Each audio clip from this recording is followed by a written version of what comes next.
Meus irmãos, vamos voltar para nosso segundo tempo aí de aula, de onde nós paramos, né?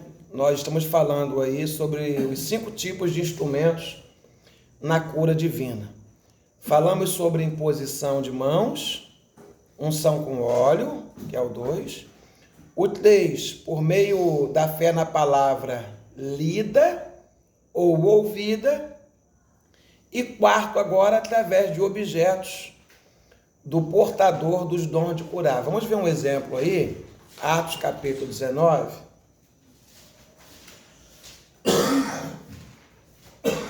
Embora não haja nenhum versículo na Bíblia dizendo que isso possa acontecer para os nossos dias, também não há versículo dizendo que não possa.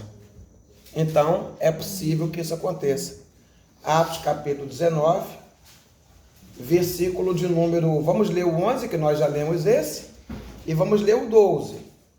O 11 diz assim: E Deus, pelas mãos de Paulo, fazia maravilhas extraordinárias.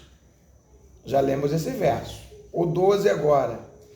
De sorte que até os lenços e aventais se levavam do seu corpo aos enfermos, e as enfermidades fugiam deles, e os espíritos malignos saíam.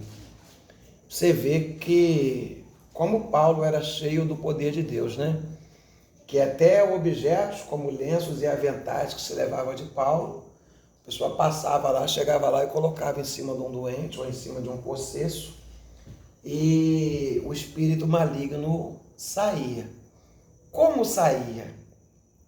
Há um livro fantástico, eu confundo se é de Spurgeon ou de Moody, que fala, tem como título Satanás observa o servo a quem Deus usa. Eu vi esse vídeo no áudio essa semana. Você ouviu? Eu mandei você?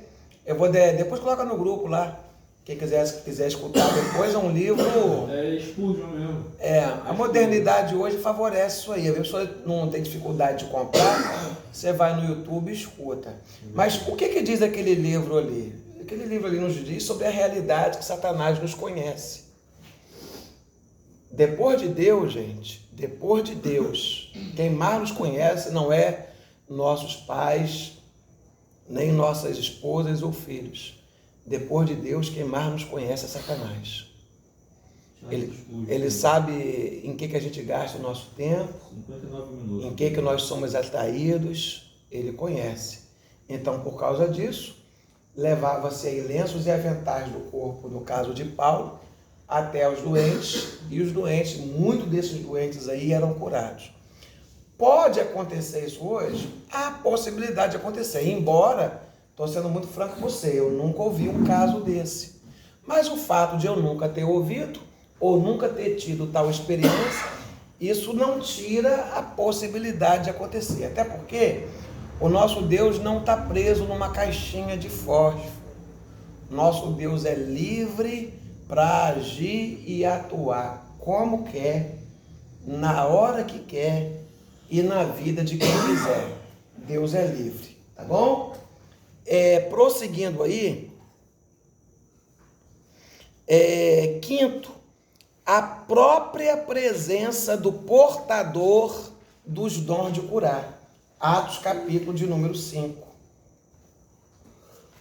Estou terminando de ler o Evangelho de João e logo em seguida vou emendar aqui com Atos, fazer mais uma leitura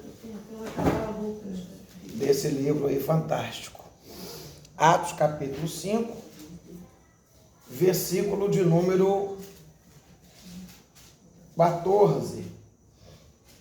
Atos 5, verso 14.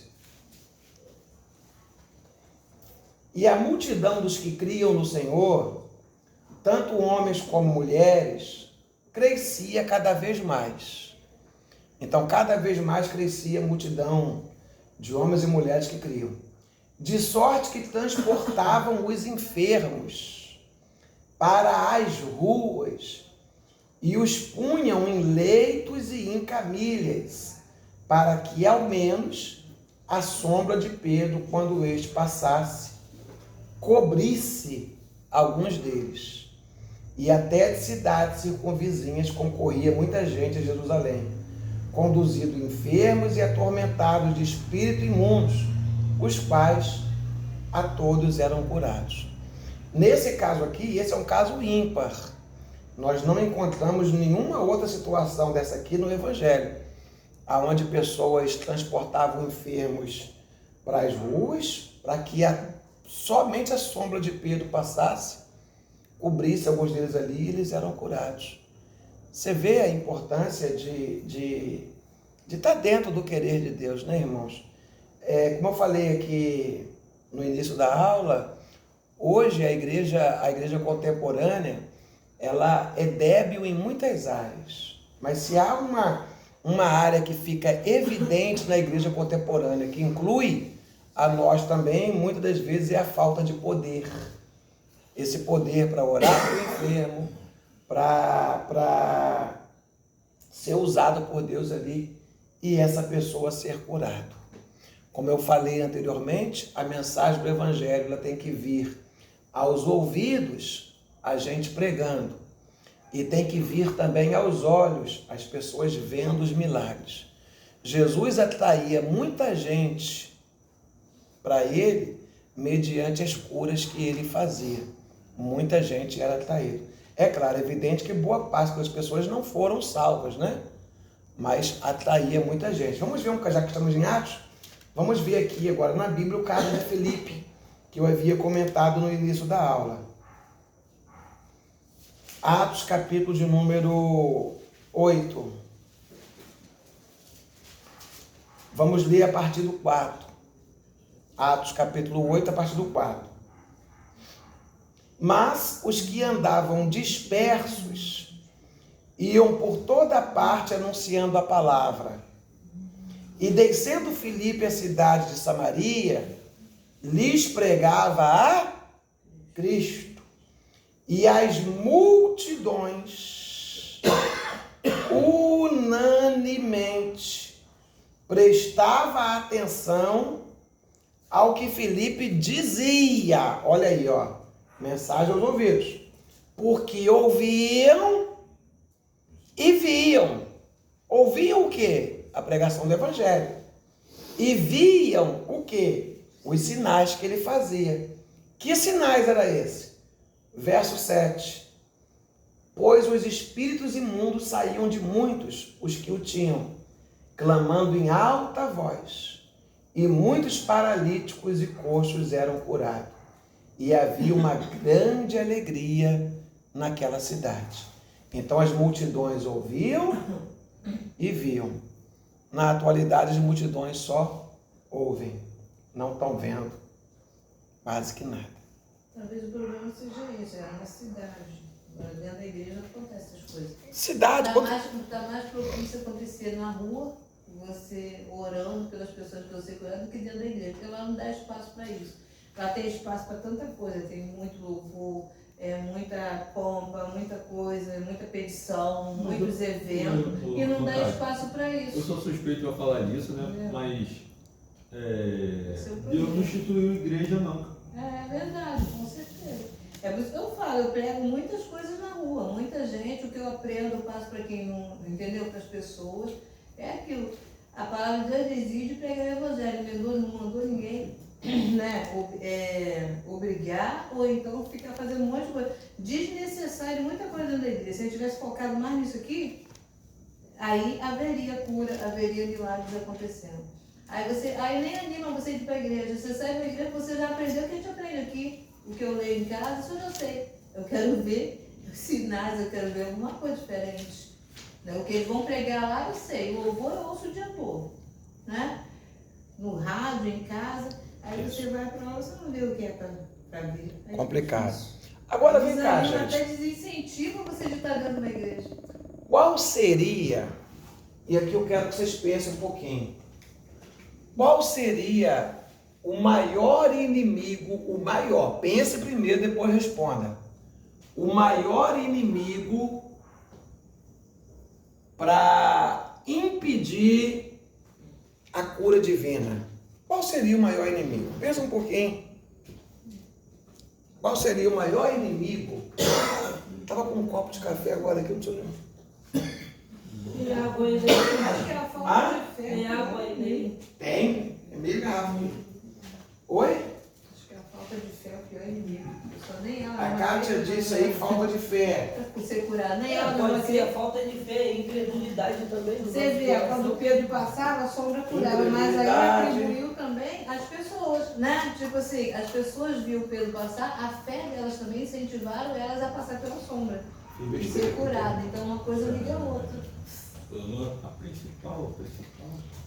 O que você acha, irmã Juliane? Hã? Pecado, né? O pecado? Fernanda? A natureza humana, Natureza humana? muitas pessoas não creem. E isso impede o Espírito Santo. Vamos ver isso na Bíblia, Mateus capítulo de número 13. Como Jesus falou, a tua fé te salvou. A pessoa não tem fé, mas Eu acho que é incredulidade. Mateus capítulo 13, é isso aí mesmo. Mateus capítulo 13, versículo de número 54. A pessoa que mais curou na Bíblia foi Jesus. Quem mais fez cura na Bíblia foi Jesus. Disparado foi ele. E olha o que está dito aqui, Mateus capítulo 13, 54. 53. E aconteceu que Jesus, concluindo essas parábolas, se retirou dali. E chegando à sua pátria, ensinava-os na sinagoga deles, de sorte que se maravilhavam e diziam: de onde veio a este sabedoria e estas maravilhas? Porque ele fazia milagres, né? Não é este o filho do carpinteiro? Não se chama sua mãe Maria, seus irmãos Tiago, José, Simão e Judas? E não estão entre nós todas as suas irmãs? De onde veio tudo isto? E escandalizaram-se nele. Jesus, porém, lhes disse: não há profeta sem honra, a não ser na sua própria pátria e na sua própria casa. E não fez ali muitas maravilhas por causa da incredulidade deles. Por incrível que pareça, onde Jesus fez mais milagre foi na região, onde Jesus fez menos milagre foi na região onde ele morava. Por quê? Por causa da incredulidade deles. E olha que era Jesus, não era um Daniel da vida. Então a incredulidade é o maior inimigo para a cura divina e para expulsar demônio, poder fazer maravilha, é a incredulidade. Eu nunca esqueço, irmãos, só um instantinho, eu nunca esqueço, irmãos, uma vez, eu congregava na Wesleyana e o pastor, na Wesleyana, uma vez por ano ele tira férias, ele tirou um mês de férias. Aí ele saiu de férias e nesse dia eu estava responsável pela congregação, pela igreja, né, ali no culto. E eu era o pregador também. Aí eu fui lá, preguei a palavra, não foi nessa Wesleyana aqui não, foi na Wesleyana lá de Primavera, que são duas, né? Aí fui lá, preguei a palavra e tal, fiz o apelo, ninguém aceitou Jesus, ninguém. Aí perguntei, alguém quer receber uma oração especial? Nós vamos orar para o término e vamos orar pela sua vida. Aí uma diaconisa, que hoje já até dorme no Senhor, foi levando uma visitante lá para frente para a gente poder orar. E eu despretensiosamente, jamais imaginava que acontecia aquilo, coloquei a igreja de pé para a gente poder orar. Só que quando começamos a orar, o que eu não esperava aconteceu. A visitante manifestou demônio e manifestou abraçada com a diaconisa. Aí o óculos da diaconisa caiu no chão e ela manifestada caiu no chão, a manifestada no chão junto com a diaconisa, um negócio horrível. Aí quando eu escutei o barulho que eu fui abrir o olho, vi ali a situação, aí a maioria dos irmãos perceberam também, falaram: irmão, vamos orar para cá, estende a mão para cá. E a gente orando, e o demônio não ia de jeito nenhum. Eu desci do altar onde eu estava, fui lá, coloquei as mãos e não ia. Não saía. Irmãos, eu comecei a ficar, entre aspas, em maus lençóis. E nervoso, meio que sem saber o que fazer. Aí oramos a terceira vez e nada. Aí eu baixei minha cabeça assim e falei para o Senhor, Senhor, o que eu devo fazer? Aí Deus falou comigo assim, ó, no meu coração. O demônio não está indo embora por causa da incredulidade. Despede o povo para casa. Eu falei assim, irmãos, vou fazer o seguinte, tá? Eu vou fazer uma oração para o término e os irmãos vão embora para casa, vai ficar só os obreiros. Aí quando eu encerrar aqui, os obreiros já de imediato ajudam a colocar o povo para fora, fecha as portas e vai ficar só o pessoal. Então, por favor, você que não é obreiro, ajude a gente, sai logo. Sai logo. Quando eu falei isso, irmãos, um dos obreiros, que eu não vou citar o nome aqui, que está sendo gravado, era meu aluno no seminário na Uerliana. Ele foi o primeiro a ir embora. Depois eu descasquei durante a semana em cima dele. Descasquei em cima dele. Ele foi embora com medo. Com medo. Aí despedimos o povo foi embora, os obreiros fecharam a porta, não deu outro. Chegamos lá, colocamos a mão, oramos pela mulher e o espírito maligno foi embora. Por que não foi embora antes? Por causa da incredulidade. O povo está de olho aberto. E ele vai sair não, hein? Mas não vai mesmo. Não vai acontecer não. É desse jeito mesmo. Aí você fala, sai o irmão lá. Não vai sair. Mas não vai mesmo. Está aqui. Não fez muitas maravilhas ali por causa da incredulidade deles. Vocês podem observar que boa parte das vezes que Jesus ia fazer algum milagre na casa de alguém, ele só permitia que entrasse ele, Pedro, Tiago e João. O restante ficava tudo para fora. Porque quanto mais gente tem, maior a possibilidade de incredulidade. E a incredulidade parece que dá força. Ou no caso aqui, o inimigo ou a doença não ir embora. O povo, ao invés de clamar, está com o olho abertinho ali olhando, né? Fecha o olho, irmão. Os irmãos lá, ó, ligadinho no mistério, ó. Então, o celular lá gravando, quer filmar. Na época não tinha isso. Não, na época não tinha. Hoje eles vão pegar, em vez de orar, tá todo mundo filmando. Mas, irmãos, o que me escandalizou foi o seminarista ir embora. Eu não vou falar o nome dele aqui não, porque é a maioria que conhece. Não é meu papel denegrir mais ninguém. Mas por mais fraquinho que você esteja, pelo menos tem que ser homem. Tem que ser corajoso. Ainda que não chega lá e não consiga expulsar. Mas tem que estar ali. Tem crente que tem pavor do diabo. Tem que estar ali. Sai correndo. Falou que teve que manifestar, deu o primeiro. Foi embora.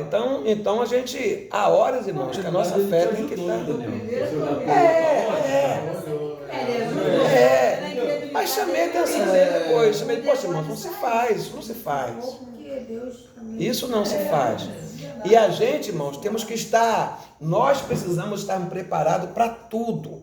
Nessa mesma metodista uerliana, eu já contei aqui um exemplo aqui eu vou parar minha aula, tá? Eu já contei um exemplo, eu estava dando uma EBD uma vez, e falando sobre milagres, expulsar demônio, eu fiz assim, eu fiz o que eu sempre faço. Alguém tem uma pergunta a fazer? Aí um irmão levantou a mão e falou, eu falei, você tem uma pergunta a fazer? Ele falou, sim. Aí eu falei assim, qual? Ele falou assim, eu posso conversar em particular com você depois da aula? Uma pergunta, né? Eu falei, pode. E fiquei durante a aula, meu Deus, o que esse irmão quer falar comigo? Aí a aula foi avançando, acabou a aula, ali nós dávamos aula na parte de cima, aí despedia a classe desceu, e eu fiquei com o irmão em cima lá. E ele falou para mim assim, irmãos, eu estou há tanto tempo na igreja, ficou só eu e ele, né? Ele mora aqui hoje na rua do Damião Posidônio aqui. Eu estou há tanto tempo na igreja, mas eu nunca vi uma pessoa manifestada, eu nunca expulsei um demônio, nada. Será que Deus não me vê como desprezível? Eu falei, não, irmão, Deus, Ele pode te usar. Aí ele falou assim, você acredita mesmo que Deus pode me usar? Eu falei, acredito, irmão. Aí ele olhou para mim e falou assim, você me ajuda então? Eu falei, meu Deus. Eu falei, pensei, e agora? Eu falei, ajudo. Aí ele falou assim, mas como? Eu falei, então em primeiro lugar nós vamos orar. Hoje é domingo, hoje não, tem culto aqui à noite, mas amanhã você vai estar em casa? Eu falei, sim, vou estar em casa, é uma segunda-feira. Aí eu falei assim, vamos marcar uma reunião de oração na sua casa amanhã. Aí levei comigo o Cláudio. Foi eu e o Cláudio na casa dele, lá em cima da minha Posidônia. Chegamos lá, li um texto bíblico, não me lembro, mas vamos imaginar que fosse esse de Marcos capítulo 16. Ide por todo mundo, pregar o evangelho, e esses sinais seguirão que crê. Dobramos o joelho, lemos aquele texto e oramos. Senhor, nos usa, nos usa, nos usa, nos usa, nos usa. Oramos ali. Irmãos, acabamos de orar quando estamos descendo da rua, mais ou menos no meio da rua ali, na metade da rua, uma senhora sai na rua desesperada, gritando, aí veio na nossa direção, eu me assustei, ela veio e perguntou, vocês são crentes, são crentes, são crentes? Sim, nós somos da igreja. Pelo amor de Deus, vamos ali que a minha parede lá estava endemoniado, né? Aí fomos lá, entramos na casa lá da pessoa. Não chamou o rapaz, não queria ser. Não, então escuta só. Eu chamar ele, porque ao sonhar será por causa sei lá. Escuta só. Aí entramos lá, aí a menina estava lá tinha uma outra rapaz lá segurando uma criança no colo, que era a filha dela, e a menina lá agarrada, só falava enfim, aquelas coisas que os irmãos já conhecem, né? Aí eu pensei assim, bom, é preciso nessas horas, é preciso ter calma. Aí eu chamei a mãe dela, falei assim, a senhora que é a mãe dela? Eu falei assim, sim, sou. Por que a senhora deduz que isso seja espírito maligno? Aí a mãe dela falou assim, olha, eu deduzo que seja que ela veio, ela mora em Bariê, brigou com o marido lá e veio para cá com a filhinha dela, e a minha filha é desviada do evangelho. Aí eu pensei, bom, a probabilidade disso aí ser um demônio é muito grande, né? Desviado do evangelho, acabou de vir de uma contenda, uma confusão com o marido lá, enfim. Aí fomos orar. Quando nós oramos, irmãos, em nome de Jesus, expulsamos mal, ela ficou lá como que morta. Aqui assim, parada. Aí fomos, oramos de novo, o espírito maligno, no nome de Jesus, não na nossa virtude, mas no nome de Jesus, foi embora. Aí eu perguntei para ela, qual é o seu nome? Ela falou o nome dela. Aí eu falei assim, você tem filha? Ela falou, tem, minha filha é aquela ali. Começou a chorar. Ou seja, já tinha voltado em si. Acabou o evento, eu voltei lá no rapaz. Saímos dali, foi eu e o Cláudio, voltamos lá, chamamos ele. E ele falou pra gente o seguinte, olha... Não, fui lá, chamei ele, falou assim, olha, nós já moramos aqui, e Deus já nos usou ali embaixo. Eu falei, não valeu, eu não estava lá, não sei o quê. Aí marcamos para a mesma semana ir na casa de uma tia dele. Lá em Caxias, pegamos o ônibus ali, fomos para Caxias. Eu nunca esqueço disso, irmãos. Quando chegamos lá, estava a tia dele, mais uma outra pessoa lá, e na hora Deus me revelou, na hora da oração, um negócio particular na vida da menina. E quando eu falei para ela, só, Deus me mostra isso na sua vida, ela na hora caiu endemoniada e começou já a se manifestar. Então, duas coisas aconteceu. Aconteceu uma revelação sobre algo oculto na vida dela, que ninguém sabia, mas Deus revelou, e aconteceu de Deus nos usar também para poder expulsar demônio, e o rapaz estava presente nesse dia. O que eu quero chegar com isso? Eu quero ter essa conclusão aqui dessa aula, que nós, irmãos, precisamos estar preparados. A gente, quando sai de casa para ir para a rua, para ir para o trabalho, para ir para a igreja, para ir no mercado, a gente nunca sabe o que pode acontecer no caminho com a gente. E na hora ali, não é válido, não, eu vou ligar para o meu pastor, eu vou ligar para o evangelista. Não, mas é você e Deus. E vai por mim, é bem provável que o pastor que você vai ligar, o evangelista que você vai ligar, o presbítero que vai ligar, está menos preparado que você. Então, é preciso, se você está orando, Senhor, eu quero ser usado, nós temos que ter a perspectiva e a esperança que isso pode acontecer em qualquer momento. Nós não podemos viver uma vida, como é que eu posso dizer, sem nenhuma, fugiu a palavra aqui, gente, sem nenhuma perspectiva de que nada vai acontecer. E geralmente a gente vai até para o culto assim. A gente vai para o culto daquela perspectiva de que vai ser só mais um culto ali, que nós vamos cumprir aquele protocolo, marcar o cartão ali do início até o final da mesa apostólica, marcamos o cartão de novo e vir para casa. Não. Quando a gente ora, nós temos que orar na seguinte perspectiva: pode ser agora que Deus pode me usar. Um homem que tinha isso em mente, eu já contei o testemunho dele aqui, é de George Miller. George Miller foi um grande pregador que Deus usou esse homem para responder mais de 250 mil orações desse homem. Como é que chegasse à conclusão? Já contei para vocês aqui. Ele estava idoso, alguém chegou perto dele e perguntou assim: Jorge, posso fazer uma pergunta para você? Ele falou assim: pode. Se tu pudesse voltar no tempo, você mudaria alguma coisa na sua vida? Ele falou assim: sim, eu mudaria duas coisas. Quais duas coisas você mudaria? Aí eu mudaria minha vida de oração e minha vida de leitura bíblica. Aí a pessoa perguntou assim: mas por quê? Ele falou: porque na minha vida eu orei muito pouco e eu li muito pouco a Bíblia. Sabe quantas vezes, irmãos, esse homem que diz que leu pouco a Bíblia, leu a Bíblia? Cerca de 250 vezes, toda. E dessas 250, 50 foram de joelho. Ele tinha como é que sabia disso? Ele tinha uma espécie de uma agenda que ele ia anotando as leituras bíblicas. Como da mesma forma também as suas orações. O que ele fazia? Por exemplo, igual hoje aqui, oramos pelos pais do Valdeir, pelos irmãos que estão doentes. Aí o que ele fazia? Ele orava, acabava a oração, ele na agenda e colocava lá: ó, orei hoje, dia tal, do mês tal, por fulano, Bertano e Ciclano. Depois de alguns dias ele vinha na agenda. E ele lá: rapaz, eu orei, vou dar um exemplo, tá? Há 10 dias atrás eu orei por fulano, Ciclano e Bertano. Opa, fulano já está bem. Botou lá: ok, Deus respondeu. E fulano não, ainda está ruim. Vou continuar orando. Aí depois que ele morreu, algumas pessoas pegaram essas agendas que estavam guardadas e começaram a enumerar e a contar. Deu aí aproximadamente mais de 50 mil. A oração tem que ser específica. Oração de joelho. Oração. Oração não é aleatória, oração específica. É a oração específica, não, cara. Específica é você vou orar por tal pessoa, você focar naquela pessoa e orar por ela.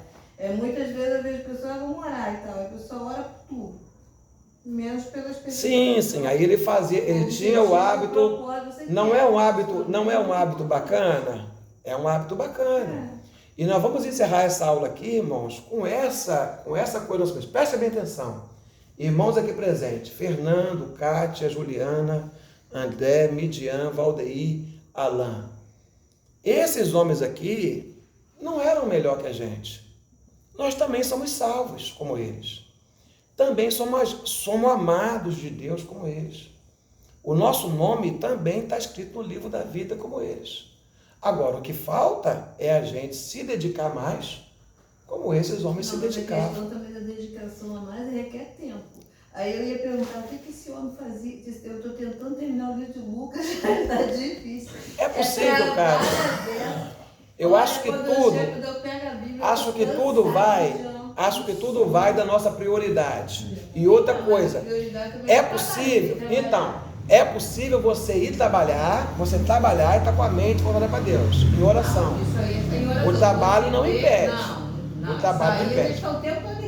E preste atenção numa coisa, irmãos. Estou falando da leitura bíblica. Uma coisa. Parar, né, para você ler. Sim. E como é que você para ler se você trabalha o dia todo, né? Uma coisa a gente tem que ter. Normalmente, né, um trabalho pesado não tem. Amém, Kátia. Tem que ver o que uma ele coisa. fazia, porque ele teve tempo, glória a Deus. Uma coisa. Deus sabe da realidade. Queria eu ter o dia todo. Amém, Kátia, amém. Deixa eu concluir, filho. Deixa eu concluir. Amém. Deus conhece a realidade de cada um. A realidade dele era uma, a nossa realidade é outra. Agora, o mesmo Deus que usou ele dentro do tempo que ele tinha disponível é o mesmo Deus que pode nos usar dentro do tempo disponível que nós temos. Verdade seja dito.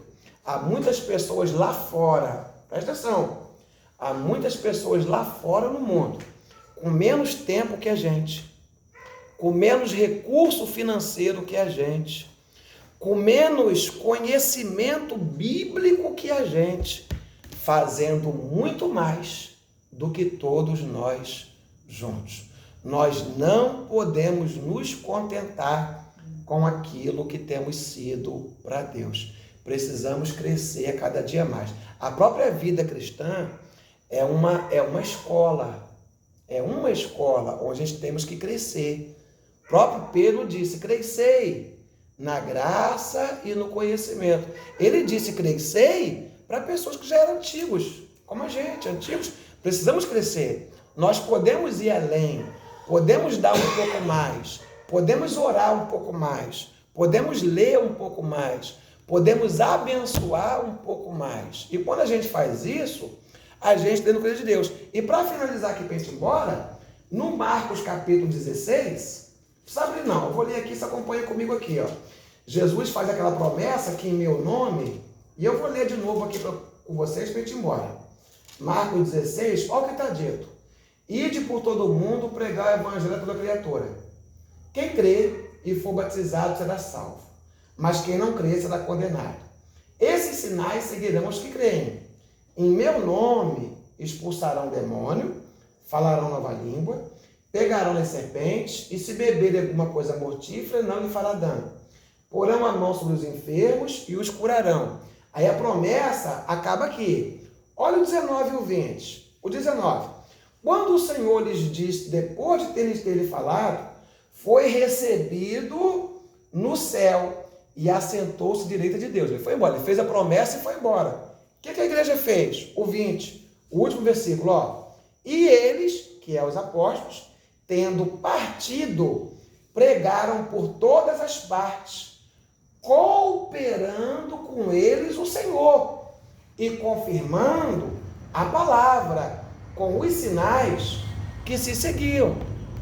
O Senhor não mandou ir pregar? Eles foram pregar.